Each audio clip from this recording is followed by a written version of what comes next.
Hello students, good morning. चलिए आज हम लोग जो है मनुष्य के पाचन तंत्र के बारे में पढ़ेंगे। मनुष्य का पाचन तंत्र किस तरह से कार्य करता है। तो चलिए, पाचन तंत्र का मतलब है कि हमारे बॉडी में जो भोजन का पाचन होता है वह किस तरह से होता है। तो पाचन तंत्र का मतलब क्या होता है? सिस्टम। यानी मनुष्य के पाचन तंत्र में बहुत सारे, यानी पाचन तंत्र एक सिस्टम होगा। सिस्टम कैसे बनता है? तो हमारे शरीर के अंदर जो सिस्टम है यानी तंत्र है वो बहुत सारे अंगों के मिलने से बनता है। जैसे पाचन, यानी पाचन में जो भी सहयोग करने वाले जो अंग है, जैसे हम लोग कोई भी भोजन करते हैं तो मुंह से करते हैं, तो पाचन तंत्र का पहला जो भाग हो गया वो मुंह हो गया। और मुंह से रिलेटेड जो भी अंग है, यानी जो भी अंग हमारे भोजन को पाचन में मदद करते हैं, वे सभी क्या हो गए? पाचन तंत्र के अंग हो गए। ठीक है, तो चलिए पाचन तंत्र का जो है हम लोग समझने का प्रयास करते हैं। तो मनुष्य का जो पाचन तंत्र होता है इसका दो भाग होता है। इसको हम लोग दो भाग में बांटे हैं। पहला जो होता है आहार नल और दूसरा होता है पाचक ग्रंथि। मतलब पाचन में जो सहायक अंग है वह है पहला हमारा आहार नल। आहार नल में भोजन जो हम लोग करते हैं, तो भोजन को करते हैं, उसके बाद भोजन जहां तक जाता है वह पूरा जो सिस्टम है वो आहार नल कहलाता है। अब इस आहार नल में जो भोजन जाता है, जो आहार जाता है, उसको पचाने के लिए हमारे पास जो सिस्टम बने हुए हैं उसमें कुछ पाचक ग्रंथियां पाई जाती है। तो ये पाचक ग्रंथियां इस भोजन को पचाने में हमारी क्या करती है? तो मदद करती है। तो पाचक ग्रंथियां क्या है? तो सबसे पहले जो है, सबसे पहले हम लोग आहार नल को देखते हैं। आहार नल का जो पहला भाग है मुख गुहा, ठीक है, यह जो है मुख गुहा हो गया जिसमें हम लोग भोजन करते हैं। शुरू होता है मुख से, ठीक है। तो मुख गुहा में पाई जाती है लार ग्रंथि। क्या पाई जाती है?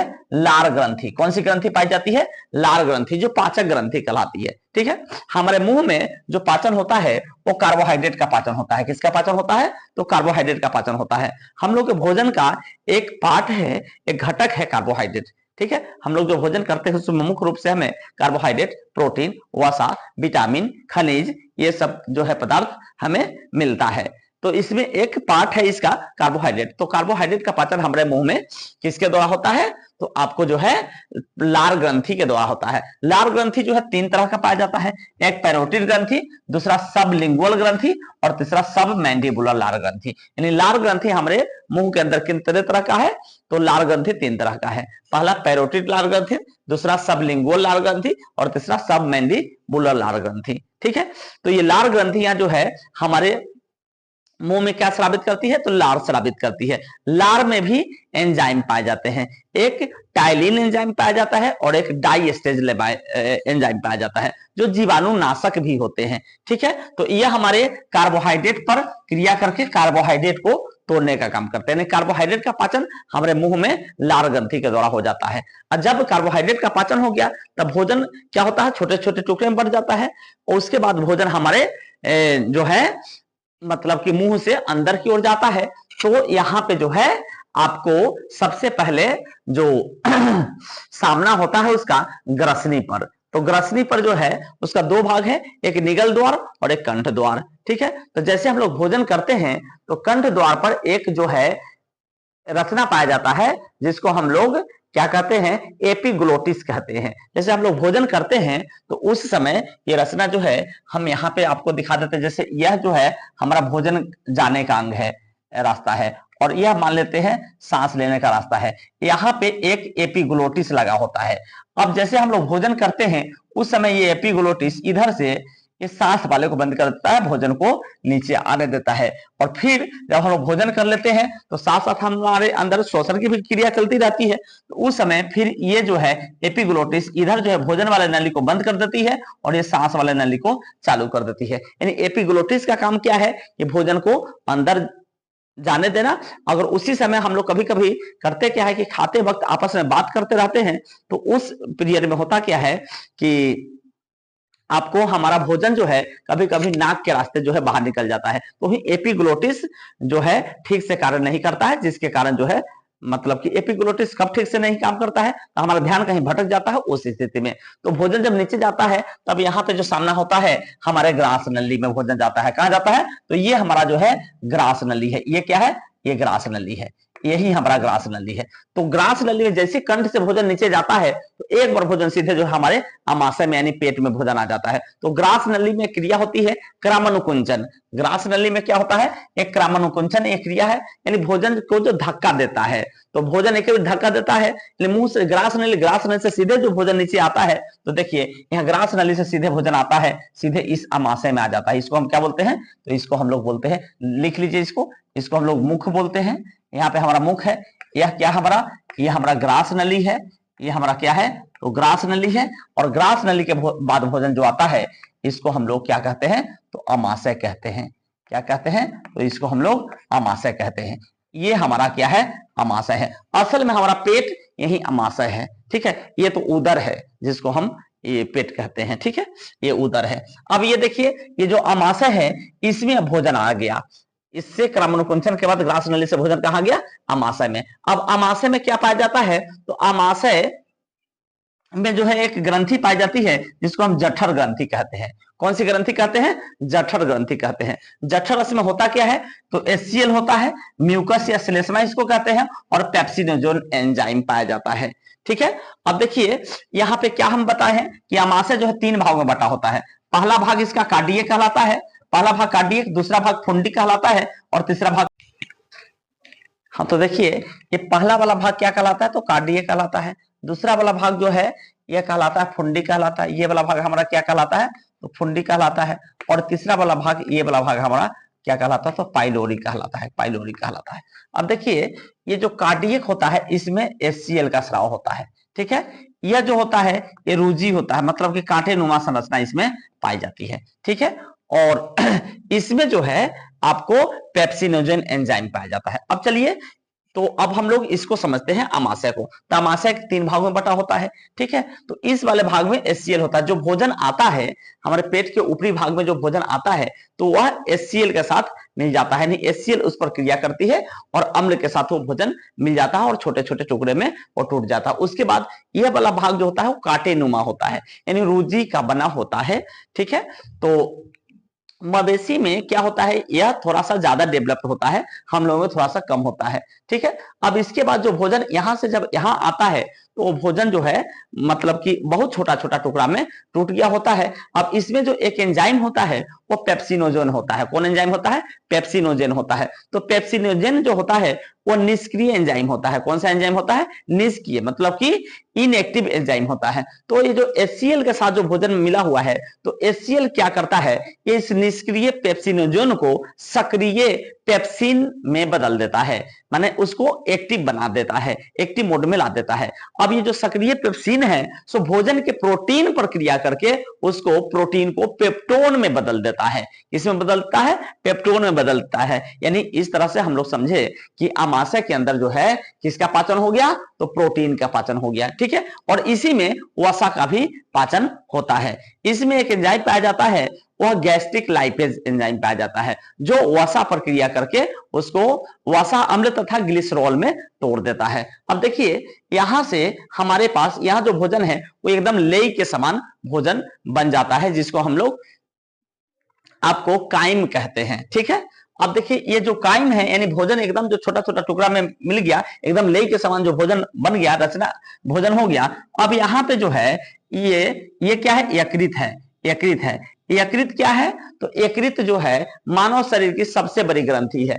यह क्या है, तो यह यकृत है। यकृत भी आपको लिख लीजिए, यकृत भी इसी का भाग है लेकिन सहायक ग्रंथि है।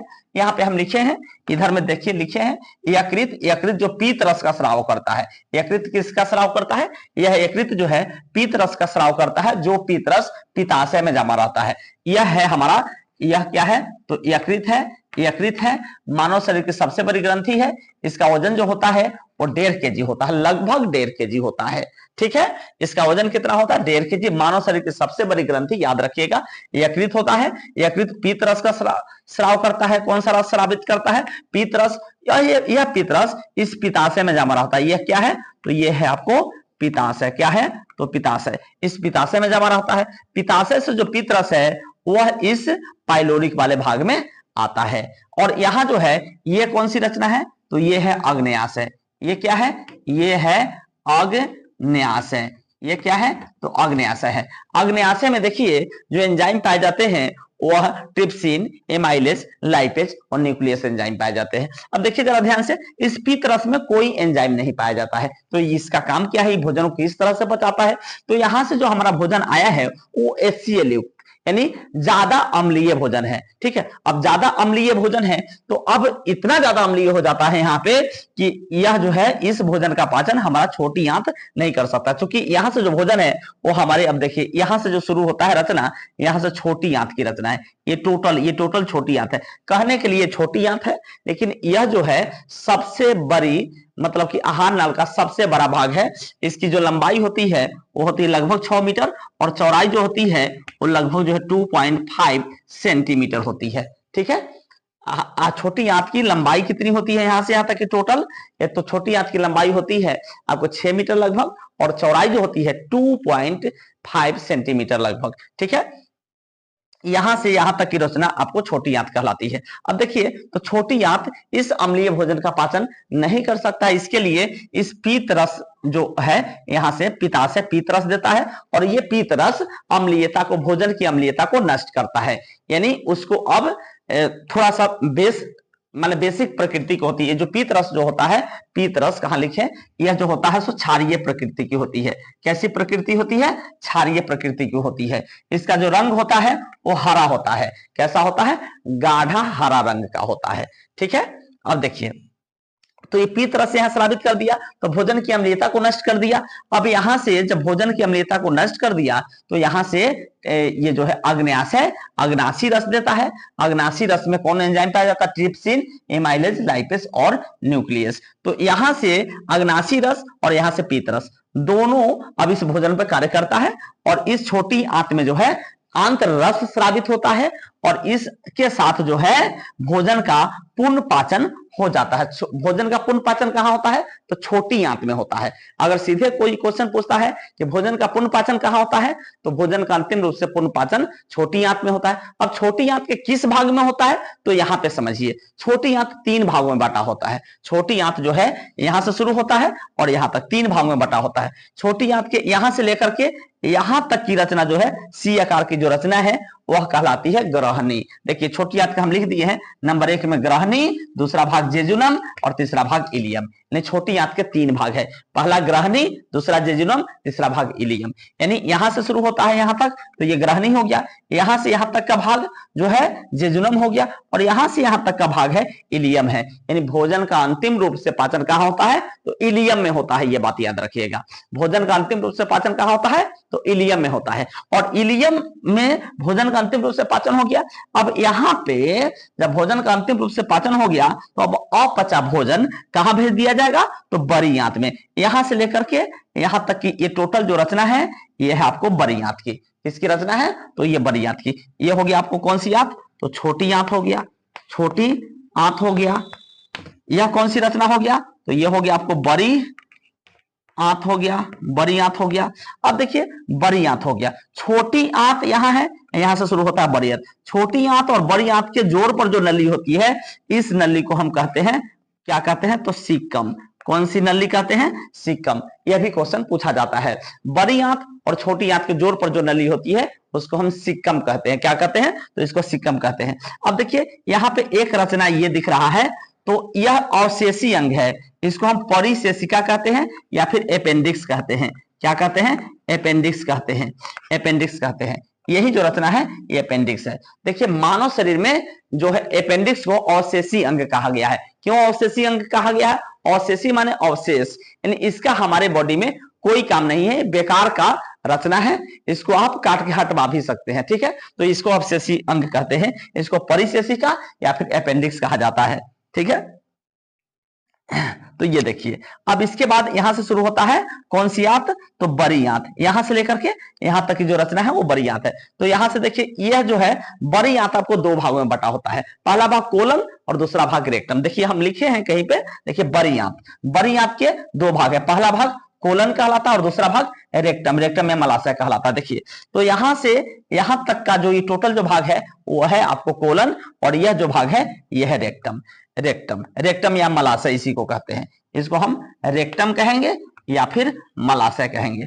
अब देखिए जरा ध्यान से, हो क्या जाएगा, तो ये जो कोलन जो है ये 3 भागों में बटा होता है। यहां से यहां तक के भाग को हम कहते हैं, क्या कहते हैं, तो अधोगामी कोलन। कौन सा कोलन, अधोगामी, ऊपरीगामी कोलन, सॉरी अधोगामी कह दिया आपको, ऊपरीगामी कोलन। इसको क्या कहेंगे, ऊपरीगामी कोलन। इसको क्या कहेंगे, अनुप्रस्थ कोलन। क्या कहेंगे, अनुप्रस्थ कोलन। इसको क्या कहेंगे, अनुप्रस्थ कोलन। और इसको क्या कहेंगे, तो अधोगामी कोलन। कौन सा कोलन, अधोगामी कोलन। और ये क्या हो गया, तो आपको रेक्टम या मलाशय। तो देखिए बड़ी आंत में जो है अपचे भोजन के साथ क्या होता है, तो जल भी होता है। अपचे भोजन के साथ क्या होता है, तो जल भी होता है। यानी बड़ी आंत में भी अपचे भोजन का अवशोषण होता है।